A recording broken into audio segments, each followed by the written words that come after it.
Poor old Hydrox. Talk about getting screwed. Let's roll the intro.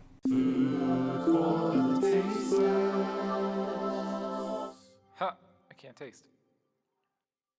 Alright, we're going to be going into some touchy subjects here at the beginning, so let me just say as a disclaimer, I don't know if Oreo actually stole the design from Hydrox or not. Seems likely, but I'm not throwing that out there. I'm saying hypothetically if they did, that's what we're going to be talking about in this video. Oreo, please don't sue me. I'm broke as it is already. But anyways, corporate espionage. Stuck on my brain since the Fallout New Vegas days. 20 playthroughs, baby. Released the remaster, cowards. But yeah, we're talking about America's favorite cookie, as voted upon by the almighty dollar. Maybe the loudest cookie in America, too. Oh my god, alright. Oreo apparently is America's best-selling brand, and they've got the market cornered. So back to the sordid history of Hydrox and Oreos. Hydrox releases their product in 1908. Oreo follows with their own product in 1912. I guess the patent office wasn't open that day, or whatever. And then a little Don Draper magic on top of it. Nostalgia. And Hydrox is left forgotten for the next 100 years. So what kind of inspiration was this? Was this like a Robin Thicke and Pharrell Williams blurred lines type of borrowing? Or was this its own actual thing? I think we know the answer to that. I do think it would be pretty funny if Oreo just came out and straight up said that they jacked the idea and just kick them while they're down. 100 years of profit later, they'd just be like, yeah, we did that shit.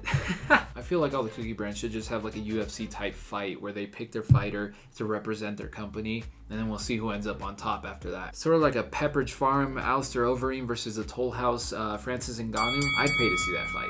Back to the matter at hand. God, that is so loud. So, you know, Oreos really depend on the mood and the time. I can't really have a set opinion on these. It's always changing. You have a couple of these and then it quickly enters a death spiral where you're not going to want to touch them again for the next 6 months. It is a very fine line between wanting them and not wanting to ever see them again. So the review is definitely biased depending on which Oreo moon I'm under right now. I think the astrology girls can explain that one for all of us. Also, let's be honest, I feel like we as a society moved on from the single layer Oreos about 20 years ago. That's just not where we're at anymore, okay? It's double stuffed or over. They're a relic of a bygone era when health was achieved with a balanced breakfast and orange juice was still considered healthy. And depending on the pain you feel that week, you might even venture into triple stuffed territory. You know, it's a pandemic, anything goes. Okay, you guys know the drill by now. Smell test, bite, and then we'll get into the pros and cons.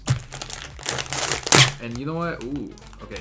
That's kind of like the only satisfying part to me, honestly. Like just opening that tab up, it's honestly pretty easy. Okay, I will give you that on your shitty packaging. I guess you got that going for you. Maybe that makes up for the freaking atomic bomb that's going off. Maybe not. If I'm being fair, that's pretty satisfying.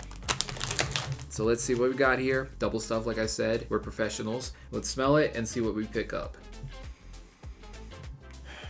Absolutely nothing. Getting 0 from this. Typical of me, my nose is busted up. We all know this. Whatever. Not getting anything at all. Alright, first bite.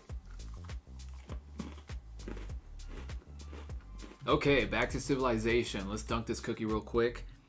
And that actually takes us to our first pro. The dunk is not very long. You're gonna leave this cookie in for about 10 to 15 seconds and it's gonna be soft and moist and ready to eat. It dissolves very quickly. If you're not careful, you're gonna have to be digging through your milk for the leftover cookie scraps because it is gonna fall apart. How many of us have, you know, opened them up, taken out the cream and just made a mountain of that and ate that for breakfast? Maybe you don't even need the cookie. Maybe you just need like the cream filling. I think I've seen that on the internet actually, like just like a long strip of cream filling. I don't know if it was Oreo necessarily. Maybe it was just another off-brand rip-off, since this whole brand of cookies seems to be made off of rip-offs. Very on-brand then, in that case. Maybe that's what we all need in our lives, you know, just to be stuffed with cream.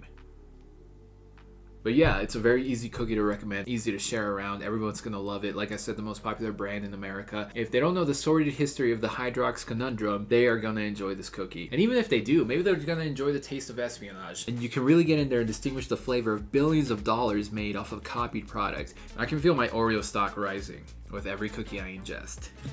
Yeah, just really quick in and out of the milk. And honestly, speaking of milk, how could it have gone this long without being said? Oreo milkshakes are top tier. They're absolutely banger at any restaurant that serves them. And honestly, it might be the only reason left to keep going to Burger King. Alright, you bastards, it can't all be fun and games. Let's get down to some of these cons. We have to talk about this packaging right here. You hear this?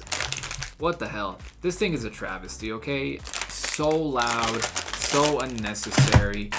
They could have done so much better. Don't you think it's time for a refresh? Because I do. It's time to call in Don Draper for real, and he's gonna help you get to the next level. Nostalgia. Fix this, please. So at least for me, this cookie is not really that easy to mass consume. These are an exploratory cookie for your 20s when you're just figuring your life out. I don't think you're gonna settle down with these for tea time anytime soon. It's bingeable. Yeah, a little bit, but only to a point really. And then you're gonna wanna drop them. Also the single layer cookies, pretty useless. Like what, who's eating those? And then they make Oreo thins too, I think. Come on, man. Like if you're eating Oreos, you're eating Oreos. You're not gonna be eating Oreo thins. There's no point. Why? What are you doing? Are you stacked together like 10 Oreo thins to make, what, one triple decker Oreo?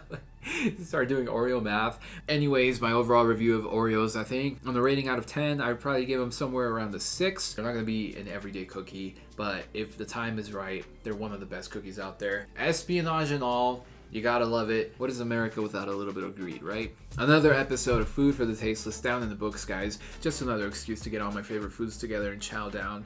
Who needs a diet, right? Thank you guys for watching, and we'll catch you in the next one. Peace! Food for the Tasteless.